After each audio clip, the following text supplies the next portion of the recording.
Assalamualaikum warahmatullahi wabarakatuh. Alhamdulillahilladzi ja'ala Ramadan syahrul siyam syahrul qiyam syahrul mubarak alladzi unzila bihil Qur'an hudan lin-nasi wa bayyinatin minal huda wal furqan. Allahumma shalli wa sallim ala sayyidina Muhammadin wa ala alihi wa sahbihi ajma'in. Amma ba'du, rabbi shrah li sadri wa yassir li amri wahlul 'uqdatam min lisani yafqahu qawli. Hadirin jamaah masjid, puji indah yang dirahmati Allah Subhanahu wa taala, para asatidz, para bapak haji, para jamaah semua yang pada hadir pada malam hari ini, mudah-mudahan kita mendapatkan cucuran berkah rahmat dari Allah Subhanahu wa taala. Hadirin yang dirahmati Allah Subhanahu wa taala, Al-Fakir di sini berdiri mau menyampaikan kultum kuliah. Kultum kuliah 7 menit atau kutilas kuliah 15 atau kutilang 20. Nah, kalau kutilang tinggal lalu pulang ya, 15 saja kutilang saja. Hadirin dirahmati Allah Subhanahu wa taala, kita malam hari ini masuk pada malam ke-7 ya. Malam ke-7. Alhamdulillah kita masih sehat walafiat, fisik kita, jasmani, rohani kita.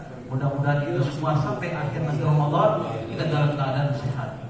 Karena Ramadan adalah bukan hanya dari segi kita rohani saja, tapi jasmani juga penting. Karena ada orang yang mungkin rohaninya pengen berpuasa, tapi secara fisik dia tidak mampu berpuasa. Mungkin sudah lansia atau mungkin dalam sakit. Dan alhamdulillah kita yang semua hadir pada malam ini, Allah masih berikan zahir dan batin sehatnya sehingga kita bisa melaksanakan ibadah puasa di 7 hari menjelang besok hari yang akan kita lewati. Hadirin oleh Allah Subhanahu wa taala, Ramadan mendidik kita untuk agar kita mensifati sifat Allah Subhanahu wa taala. Dan seorang hamba manakala ia mensifati sifat dari rahmat sifat Allah Subhanahu wa taala, maka orang tersebut akan menjadi mulia baik di hadapan manusia, lebih-lebih di hadapan Allah Subhanahu wa taala. Apa yang bisa kita ambil sifat dari sifat Allah Subhanahu wa taala dari pelaksanaan ibadah puasa yang kita jalankan? Pertama, di antara nama-nama Asmaul Husna ada yang namanya As-Sabir, Maha Penyabar. Orang yang melaksanakan ibadah puasa, ia terdidik untuk selalu dia bersabar terhadap menahan hawa nafsu, menahan haus dan lapar. Dari semenjak terbit matahari sampai terbenam matahari. Tapi terkadang kita lupa sampai hampir kurang lebih 6 jam, dari jam 6 ya, jam 5 sampai jam 6 mungkin sore kita tahan, tapi terkadang kita lupa. Menjelang 5 menit biasanya di situ banyak kegodaan, Pak. Ya, ada mungkin orang, istri atau anak kita yang membuat kita kesel, kita lupa keluar kata-kata yang kasar di situ. Atau mungkin kita jalan keluar apa nih, yang takjil. Di tengah jalan kita bawa mobil, motor masuk terlibat, keluar dengan kita brengsek tuh. 5 menit yang kadang-kadang kita lupa. Dari pagi kita tahan, menjelang 5 menit di situ ada godaan. Disitulah hawa nafsu terlihat di dalam diri kita. Begitu besar hawa nafsu pada waktu menjelang datangnya maghrib. Seolah-olah air teh punya saya, tahu goreng punya saya, bakwan semua punya. Kalau bisa yang lain tak punya saya dulu. Begitu udah kena air, teguk air teh hilang semuanya. Di situ hawa nafsu seperti besarnya seperti itu. Makanya kata Rasulullah SAW, ketika datang bulan suci Ramadan, setan-setan diikuti, betul diikuti. Tapi ada setan yang gak diikuti. Setan kepala ini, itu kadang-kadang ada itu yang ganggu kita, ya. Disitulah, ya. Dan hawa nafsu ini yang paling besar. Kata Imam Al-Bukhari, ya, dalam burdahnya, nafsu itu diibaratkan apa? Diibaratkan kuda liar. Coba kita perhatikan kuda liar. Kuda liar, manakala orang yang mempunyai kudanya itu Kalau ia tidak pandai-pandai mengendalikan kudanya, maka kudanya itu bisa apa? Mengangkat kakinya, bahkan mungkin menendang yang mempunyai kuda tersebut. Bagaimana kala yang punya kuda itu mampu mengendalikan kuda liar tersebut, maka kuda yang tadinya liar sehari dua hari, karena dia mampu mengendalikan kuda tersebut, kudanya menjadi kuda kita. Nafsu seperti itu. Kalau nafsu kita lawan, maka akan menjadi rusak. Bagaimana caranya? Caranya dengan pelaksanaan ibadah puasa. Nah, dengan ibadah puasa akan tercipta dalam diri kita sifat sabar, sifat yang dimiliki oleh Allah Subhanahu wa Ta'ala. Kalau ia sudah tertimbul dalam dirinya sifat sabar, nanti akan terbentuk tujuan daripada puasa. La'allakum tattaqun, menjadi orang yang bertakwa. Kalau sudah orang terbentuk sifat takwa, akan terpancar dalam dirinya. Apa itu? Al-khawf min jalil. Orang yang bertakwa, ia akan timbul terpancar dalam dirinya al-khawf min jalil. Apa? Merasa takut dari Allah Subhanahu wa Ta'ala. Coba perhatikan orang puasa, ya. Dia berwudu pada jam 12 siang. Tidak ada orang sepi, ya. Dia kumur-kumur. Kalau dia minum, nggak ada yang tahu. Mungkin kalau berdua, yang sampingnya dia berkumur-kumur, sebelah kita tahu. Kenapa? Kumur-kumur dikeluarkan. Di apa? Di korupsi sedikit lagi tuh. Nggak ketahuan. Yang sebelah saja. Kok itu kumurnya dikit? Dikeluarin dikit doang. Kumurnya banyak. Dikeluarin dikit. Dananya aja nggak tahu. Tapi apa? Yang tahu orang yang berpuasa dan Allah Subhanahu wa Ta'ala. Kenapa kok nggak dilakukan? Karena dia meyakini bahwa Allah Subhanahu wa Ta'ala memperhatikan ibadah puasa. Tuh terdidik sifat al-khawf min jalil dari pelaksanaan ibadah puasa. Kita masuk ke rumah, ya, kunci di kamar, ya, istri kita di ruang tamu. Kita masuk, ya, ke kamar bawah, sambil butir korma kan, sama aku air gelas, aku gelas kan satu kecil, ya, kalau ini kelihatan yang dia istri kita lah, bapak, mana bawa kamar, ini kecil, masuk ke kamar, kunci, minum satu korma, nggak tahu. Atau mungkin kita tinggal di Jakarta, kita jalan ke puncak, kita minum sono, ya, nggak ada yang tahu, kita pulang, kita pura-pura lemes, kita mudah-mudahan masih puasa apa? Masih, alhamdulillah. Padahal di puncak minum teh, minum aqua, nggak ada yang tahu. Kenapa ini nggak dilakukan? Karena dia yakin Allah Subhanahu wa Ta'ala memperhatikan puasa orang tersebut. Itu akan terpatrik dalam dirinya orang yang bertakwa, sifat merasa diawasi oleh Allah Subhanahu wa Ta'ala. Yang kedua, kalau orang sudah terbentuk sifat takwa, akan muncul dalam dirinya. Apa itu? Wal qana'atu bil qalil. Ia akan merasa cukup dengan pemberian Allah walaupun pemberiannya itu sangat sedikit. Terkadang kita lihat tetangga kita, wah, tetangga kita beli apa? Beli kulkas baru. Wah, apinya apa? Panas. Waduh, panas nih. Kulkas saya cuma satu pintu, dua pintu, wah, panas. Besok tetangga sebelah lagi beli TV yang 50 in. Waduh, saya cuma 20 in. Mikir panas lagi. Ya. Tapi kalau orang yang bertakwa, dia akan merasa qanaah. Merasa apa? Merasa cukup bahwa pemberian Allah yang dia berikan, yang Allah berikan pada dirinya adalah sesuatu yang terbaik yang Allah berikan pada dirinya. Karena belum tentu, ya, yang diberikan oleh Allah kepada saya diberikan kepada orang selain saya. Itu, ya. Karena Allah lebih tahu kemampuan kita untuk menerima sedikit banyaknya. Boleh jadi kalau kita diberikan banyak kita nggak kuat, akhirnya apa? Malah kita jadi apa? Malah jadi terjerembab oleh hal-hal yang tidak diingini oleh Allah Subhanahu wa Ta'ala. Dan itu orang yang bertakwa akan merasa qanaah, merasa cukup dari pemberian Allah Subhanahu wa Ta'ala. Orang yang berpuasa, ia manakala sudah minum air seteguk, itu merasa cukup. Yang tadinya keinginan menggebu-gebu, pengen dipuasain semua, begitu minum merasa cukup. Wah, udah cukup. Ntar saya makan lagi setelah tarawih. Baru pulang tarawih pun nanti kita nggak mungkin makan. Wah, ini ada 2 piring, ya, nggak mungkin makan 2 piring. Saya udah yakin nggak makan. Ya, bapak, ibu di rumah ada kolak, ya, 1 mangkok, nggak mungkin habis ke mangkok. Bisa-bisa masih ada sisa di kulkas. Kenapa? Itu orang yang berpuasa. Kenapa? Dia merasa cukup dengan sekedar saja hanya untuk memenuhi kebutuhan perutnya. Nah, itu yang ketiga, dari orang yang bertakwa akan terbentuk dalam dirinya apa itu? Yaitu wal istiqdadu liyaumir rahim. Ia akan mempersiapkan dirinya untuk menghadapi masa peralihan. Peralihan apa? Peralihan dari alam dunia menuju alam akhirat. Puasa membentuk dalam dirinya bahwa kalau saya berpuasa, insya Allah saya akan menjadi orang yang bertakwa. Ia yakin mendapat pahala. Kalau saya tidak berpuasa, saya yakin saya akan mendapat azab dari Allah Subhanahu wa Ta'ala. Dan itu dilakukan oleh orang-orang yang beriman. Kenapa? Ia yakin ada balasan nanti dia dapat di alam akhirat dari Allah Subhanahu wa Ta'ala. Hadirin yang berkata Allah Subhanahu wa Ta'ala, kata Rasulullah, man shoma ramadhana imanan wa ihtisaban ghufira lahu ma taqaddama min dhanbi. Barang siapa yang berpuasa semata-mata karena iman di bulan Ramadan, Allah akan ampuni dosa-dosa. Tuh, kita kan berpuasa bukan karena lihat sama orang, bukan karena istri kita, bukan karena kita mencontohkan pada anak kita, tapi karena semata-mata iman, karena semata-mata karena Allah Subhanahu wa Ta'ala. Itu yang jadi.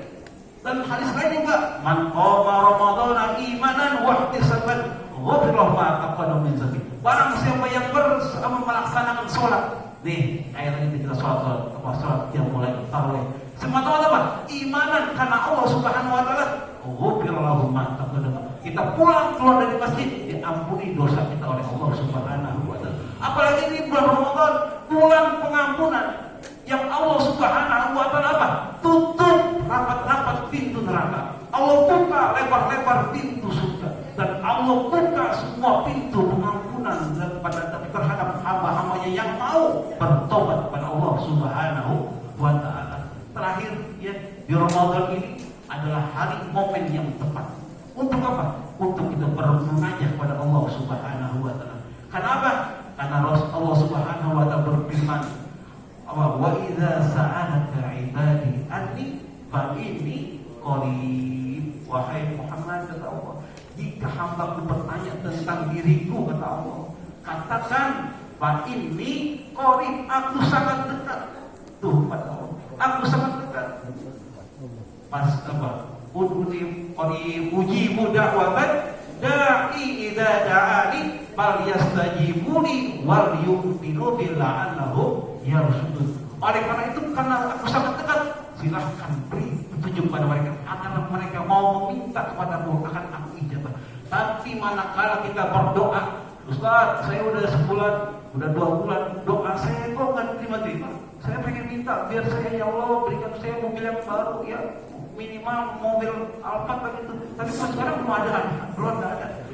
Nah, itu mau dikoreksi itu. Mintanya nggak tahu-tahu, nggak tahu-tahu. Kok nggak ada, belum terrealisasi sekarang. Di akhir ayat tadi ada kalimat kata-kata, falyastajibuli wal yu'minu.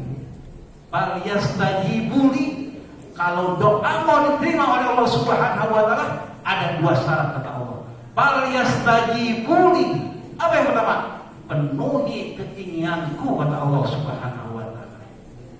Kita ya, biar dideketin sama istri kita atau anak kita, biar dikasih hadiah sama orang tuanya. Caranya kan gampang ya, seorang anak biar dikasih hadiah sama orang tuanya gampang. Caranya apa? Orang tuanya suruh mandi buru-buru, disuruh sekolah buru-buru sekolah, disuruh sholat buru-buru sholat. Orang tua senang ya, anak patuh amat sih ya. Saya suruh sholat, disuruh sholat, saya suruh kerja, dikerja, saya suruh ngepel. Besok saya kasih hadiah. Tuh contoh seorang manusia. Allah begitu, kalau doanya mau dijawab, falyastajibuli, penuhi dulu keinginanku, kata Allah. Apa keinginan Allah? Jauhi maksiat, penuhi segala macam ibadah. Di Ramadan ini ada 3 yang harus kita tingkatkan. Apa? Yang pertama, tingkatkan sholat kita. Tingkatkan sholat. Bukan sholat yang 5 waktu. Kalau sholat yang 5 waktu sudah tidak ditambah lagi. Zuhur, asar, maghrib, Isya, subuh, udah nggak bisa ditambah lagi. Kali itu wah, kalau gitu sok saya pulang nih, sholat isya lagi, enggak, udah cukup nih mak. Kenapa? Itu termasuk ibadah ma'dud, ibadah yang sudah terbatas. Tapi ini lah, ibadah ghairu ma'dud. Yang ditingkatkan itu ibadah di luar sholat yang fardu. Sholat rawatib yang 12 rakaat, ya kan? 2 rakaat sebelum subuh, tuh. Khasiatnya kalau kita tahu 2 rakaat sebelum subuh bagaikan dunia dan isinya, lebih baik itu sholat 2 rakaat. Kalau orang yang tahu, ya, mungkin kalau orang yang tahu nih, ya Ustaz Abu umumin, bapak-bapak, ibu-ibu, ya nanti sebelum azan subuh yang pertama kali datang kemari akan saya kasih hadiah minimal handphone Apple. Pasti berebut saya yakin. Ada yang nggak pulang, kan yang duluan. Minimal 10 orang yang pertama kali datang dapat hadiah Apple. Nggak pulang, udah saya pulang. Itu dunia. Allah janjikan, Rasulullah SAW janjikan, rakaatani minal fajri khairu minad dunya wa ma fiha. 2 rakaat pada menjelang fajar khairu minha. Itu lebih baik daripada dunia dan isinya. Cuma nggak kelihatan aja. Kalau kita kelihatan berebut. Kadang ada orang yang merangkak ngekuat jalan bukan. Dia mencoba, dilakonin dan agak mau ke masjid. Kenapa? Ingin meraih 2 rakaat. Apalagi 4 rakaat sebelum zuhur. Apalagi 2 rakaat sesudah sholat isya tadi, dan 2 rakaat sesudah sholat maghrib. Semuanya ada 12 sholat rawatib. Selain itu apa? Tambah lagi sholat duhanya. Kita mau berangkat kantor, berangkatnya 7:30, jam 7 kan udah ada waktu duha. Kita sholat duha dulu, ya.